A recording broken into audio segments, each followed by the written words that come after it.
thought I was marrying a stranger to save my sister's life, and that it would be the hardest thing I had ever done.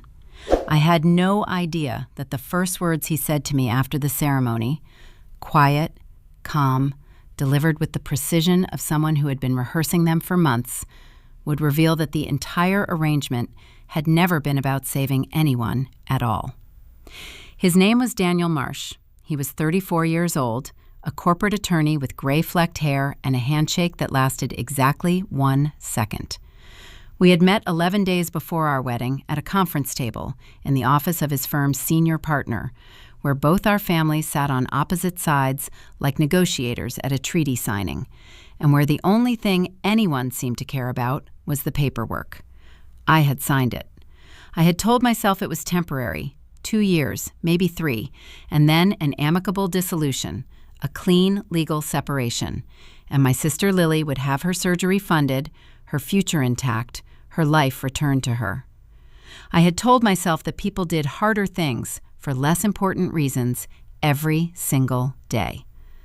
What I had not told myself, what I had refused to let myself examine too closely, was the look on Daniel's face when I walked into that conference room for the first time. Not the polite, professional blankness I had expected. Something else.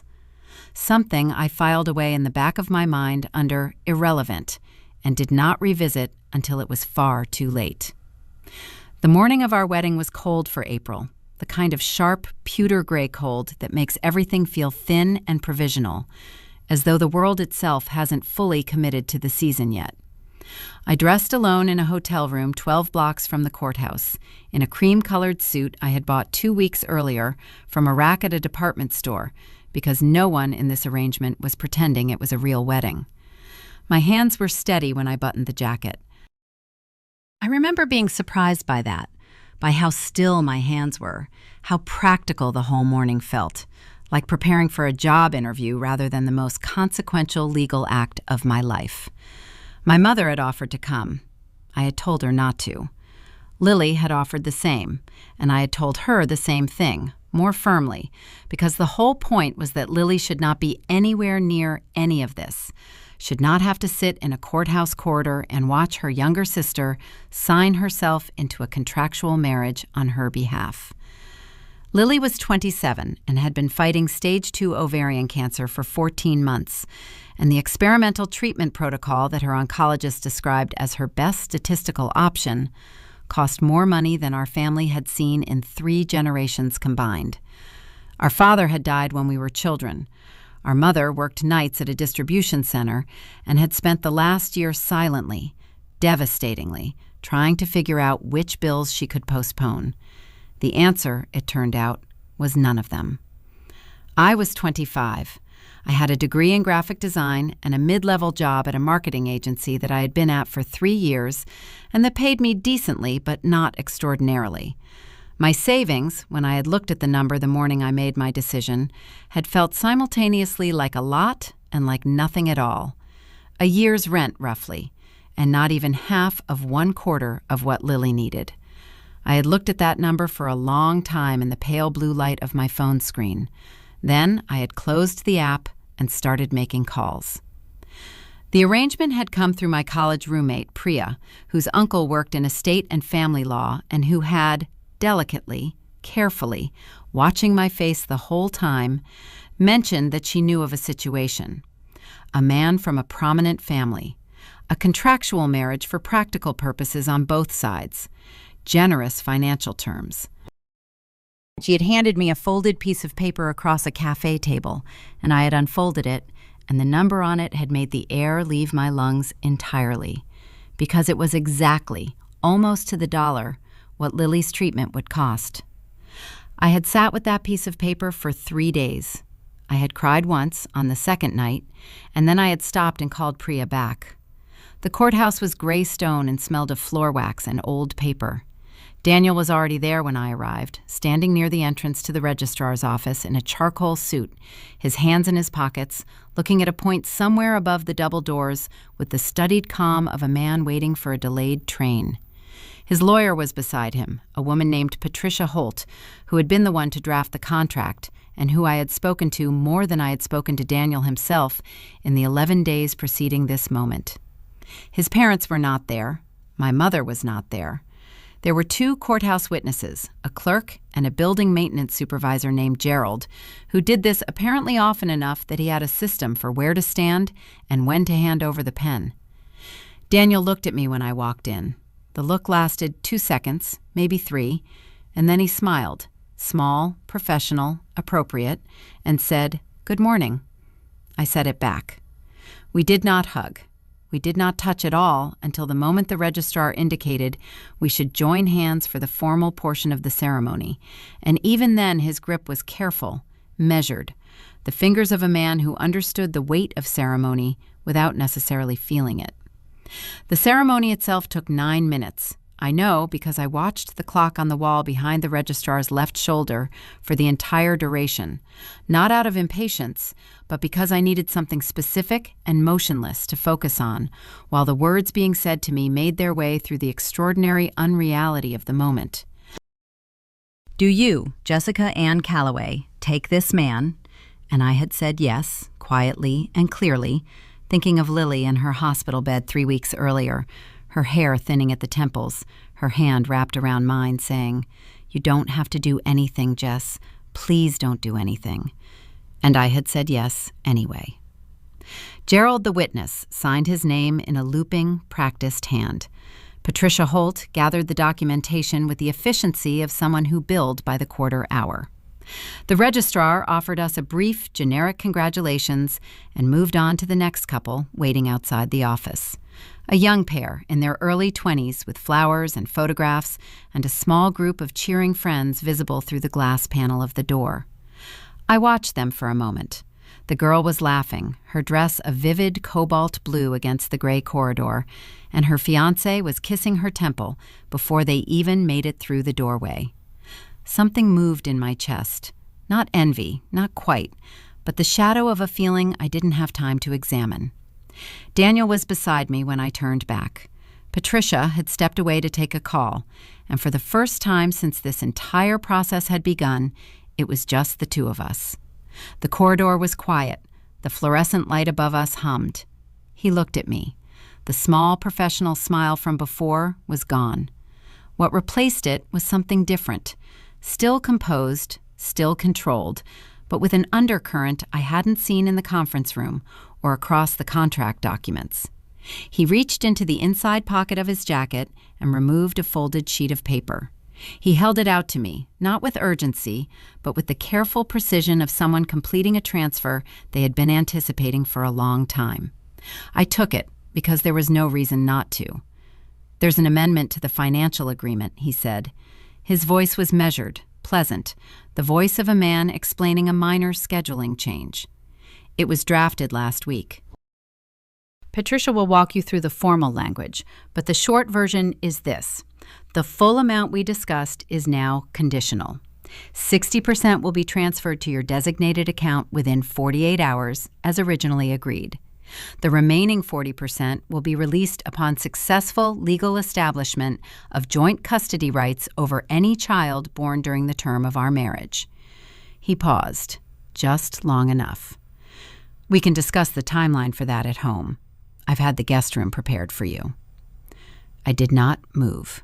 I stood in the humming fluorescent corridor of the courthouse with the folded paper in my hand and the sounds of the celebrating couple filtering through the wall, and I felt the world, the linoleum floor, the wax and paper smell, the whole solid architecture of the morning, tilt at an angle it had not been at before. Custody rights, I heard myself think, over a child that doesn't exist yet. My hands, which had been so steady all morning, began to shake. I unfolded the paper. The language was dense, legal, paragraphed with numbered subclauses, but the core of it was clear enough even to someone who was not an attorney, and I had always been good at reading what a document actually said beneath what it appeared to say. The amendment was real. It had been drafted by Patricia Holt's firm. It bore my name, Jessica Ann Calloway, now Marsh, in the header, formatted correctly, inserted as a rider to the original agreement. It was waiting only for my signature on the third page. I looked up at Daniel. He was watching me with that composed, steady gaze, his hands back in his pockets, his weight evenly distributed, nothing in his posture suggesting that what he had just done was anything other than routine. "I didn't agree to this," I said. My voice came out quieter than I intended. "No," he said, "you agreed to a contractual marriage. This is a natural extension of that. My family has significant holdings that require a clear line of inheritance, and the terms of my father's estate are," he paused, choosing the word, "particular. A marriage without issue, as it's phrased in the trust documentation, doesn't fulfill the conditions I need to fulfill. I thought you understood that the arrangement was comprehensive." "I understood," I said, and my voice was still quiet, but something in it had changed, hardened around the edges. "That we agreed on specific terms, in writing, which I signed 11 days ago. And those terms remain in place," he said. "This is additional. Think of it as an extension of the original offer." He tilted his head slightly. "The 40% is a substantial sum, Jessica. Your sister's situation—" "Don't," I said. He stopped. We looked at each other in the humming corridor, and I became suddenly acutely aware of exactly what had just happened. Not a misunderstanding, not an oversight, a construction. The original terms had been real enough to get me to this courthouse, real enough to get me to say yes in front of a registrar and 2 witnesses and a maintenance supervisor named Gerald. And now I was legally his wife, and the remaining 40% of the money my sister needed was attached to a condition that had never been discussed, never appeared in any document I had reviewed, and which Patricia Holt, who had just stepped outside to take a call with suspiciously convenient timing, had apparently drafted in secret. The paper in my hand felt very heavy. I thought about Lily. I thought about the way she had looked 3 weeks ago in that hospital bed, the specific quality of exhaustion in her face that was different from ordinary tiredness, deeper, more total, the exhaustion of a body fighting something it was not certain it could defeat. I thought about the way she had said, "You don't have to do anything," and meant it completely, with the generous, selfless certainty that had always been the most distinctly Lily thing about her. And then I thought about what it would mean to walk out of this courthouse with 60% of the money and no way to get the rest, and what that calculation would do to her chances, and what it would do to me to know I had made that choice. I stood in the corridor for a long time. The paper shook slightly in my fingers. Then I folded it, put it in my jacket pocket, and said, "I'll read it tonight." Daniel nodded, once, with the air of a man who had expected nothing else. The car he had arranged was a dark gray sedan waiting at the courthouse steps.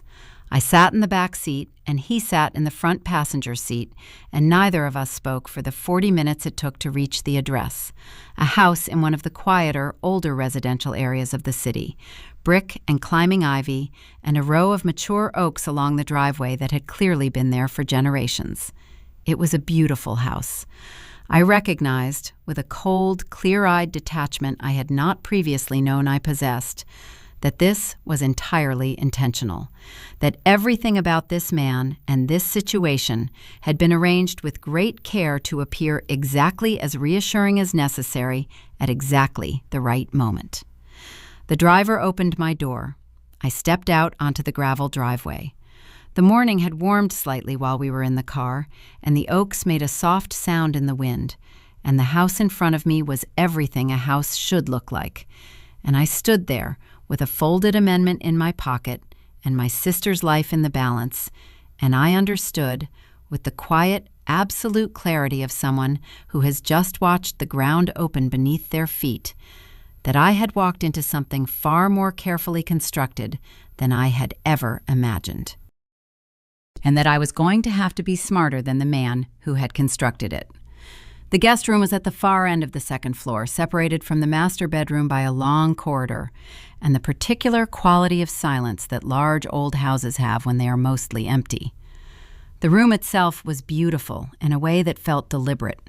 Soft lighting, cream walls, a reading chair positioned near the window, and the very beauty of it made me more uneasy than a bare mattress would have. Someone had thought about this room. Someone had wanted me to find it comfortable. I sat on the edge of the bed for a long time after Daniel showed me to it, still in my courthouse suit, my jacket folded across my knees, the amendment in the inside pocket. The house made sounds around me, the creak of old wood, the hiss of a radiator, the distant sound of Daniel's footsteps moving through the ground floor. I sat with those sounds and thought, with the same methodical precision I used at work, about exactly what had happened and what it meant. I had married a man who had withheld a material condition of our arrangement until the moment the legal ceremony was complete. The first 60% would transfer within 48 hours, as promised. But the remaining 40% was now chained to something I had never agreed to, a clause that reached into the future and grabbed hold of a child who did not yet exist and used that child as leverage. I unfolded the amendment again and read it carefully, all 3 pages. The language was precise. It was also not quite what Daniel had described in the corridor. He had said joint custody rights. What the document actually said was primary residential custody and waiver of future custodial claims by party of the second part, and irrevocable upon execution. The word joint was not in the document at all. He had not described it wrong by accident. I picked up my phone and called Priya. She answered on the second ring, her voice dropping when she heard mine. I asked her to tell me everything about how the arrangement had come to her, from the beginning, without skipping anything. There was a pause, the kind that lasts a half-second too long. When I asked directly whether her uncle had told Daniel about Lily, a longer pause followed, and then she said yes, quietly, that her uncle had known about Lily's situation and had apparently mentioned it to the Marsh family's representatives. He had identified my leverage point. Daniel had built around it. I told her I wasn't angry at her. The anger I felt was too precisely directed to waste on Priya. I told her what I needed. Call her uncle tonight. Find out what he knew about the Marsh family trust and its conditions. Find out if Daniel had done something like this before. She called back at 11:47. Priya's uncle Rajan had been the Marsh family estate attorney for 9 years, which meant he knew the full terms of the trust established by Daniel's father, Harrison Marsh, who had died 14 months ago. The trust specified that Daniel's inheritance, substantial enough to have multiple commas in the number, would transfer to him in full only upon the birth of a biological heir within 3 years of a legally valid marriage. Without that condition met, the estate passed to a charitable foundation in Harrison's name. Daniel had approximately 22 months remaining to fulfill the condition. There was more. Daniel had been engaged before, 2 years ago, to a woman named Claire Forsyth. She had broken the engagement 4 months before the planned wedding date. Nobody knew exactly why. Claire had moved away from the city afterward. She had, as far as anyone could tell, simply vanished from the social landscape she and Daniel had previously occupied. I sat with that information for a long time. Then I called my sister. Lily answered on the first ring, which meant she had been awake, which meant she was in one of her bad nights. "Jess," she said, and I could hear everything in that syllable. Relief, worry, guilt, love. I told her everything, all of it. The amendment, the custody clause, the trust, Claire Forsyth. When I finished, there was a silence between us that was different from her usual silences. Not the silence of someone thinking, but of someone deciding whether to stop being still. "You're not signing it," she said. Not a question. "No," I said. "Then how do we—" "The treatment window. Dr. Reeves said by July." "I know. I'm working on it." "Jess," her voice was small, "I hate that you did this for me." "That's not the conversation we're having tonight," I said. "I need you to find Claire Forsyth, where she is now, whether she has any legal record from before or after the broken engagement." A tired, real laugh. "Okay," she said. "I'll try." 3 days passed in that house with the suspended quality of time during which two people who are legally bound to each other are also clearly in opposition. Daniel was civil, always civil. He made coffee in the mornings, left a cup on the counter, asked if I had slept well. We had dinner twice at the long dining room table, and the conversations were neutral. He did not mention the amendment. I did not mention the amendment. The paper sat in my jacket pocket, which hung on the back of the guest room door, and its presence in the house was like a third person at every table we shared. On the fourth morning, a woman arrived.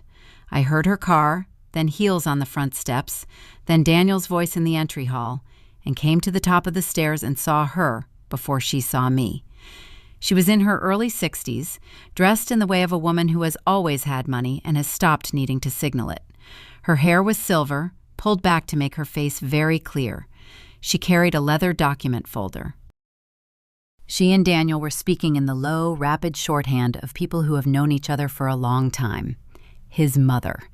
I knew it before he looked up and said her name, Eleanor, and before she looked up at me with a smile that was warm and precise and landed like a measurement. "You must be Jessica," she said. "I'm so glad to finally meet you." She said it exactly the way a woman says something she has been practicing. Eleanor stayed 2 hours. She was charming in the way that very controlled people are charming, completely attentive, good at remembering details and returning to them, creating the impression of intimacy without revealing anything. The document folder stayed on the sofa beside her the entire time, unopened. When Daniel stepped out to take a call, she looked at me with the warm smile in place and said she understood there was a matter of the amendment still to be resolved. "Daniel is eager to move forward," she said. "The timeline around Harrison's estate is fixed, as I imagine your sister's treatment window is as well." She said it kindly. "I've done some reading. Dr. Reeves's clinic. The July deadline is quite firm, isn't it?" She opened the document folder and set a sheet of paper on the coffee table between us. A revised amendment, more generous terms, an immediate additional payment covering 3 months of post-surgical care for Lily.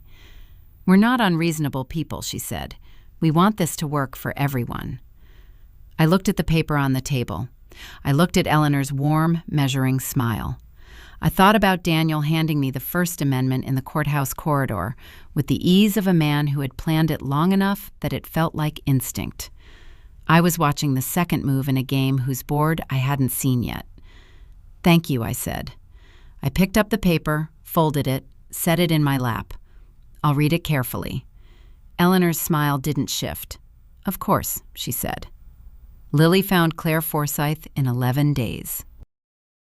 She was living in Portland, working at a small nonprofit, and she had a restraining order on file against Daniel Marsh, filed under his middle name, Thomas, dated 14 months earlier, 6 weeks after she had broken their engagement. The order had been granted on grounds of harassment and financial coercion related to a trust document. The connection to the Marsh name had been obscured through a subsequent amendment to the filing, arranged by the family's attorney, and was difficult to find unless you knew what you were looking for. Lily was a librarian. She knew what to look for. I called Claire from a coffee shop 3 blocks from the house on an afternoon I had told Daniel I was taking a walk. She answered. She listened to me for 2 minutes without speaking. Then she said, in a voice that was quiet and tired and still angry underneath the tiredness, "I was wondering when someone would call." We talked for an hour and 40 minutes.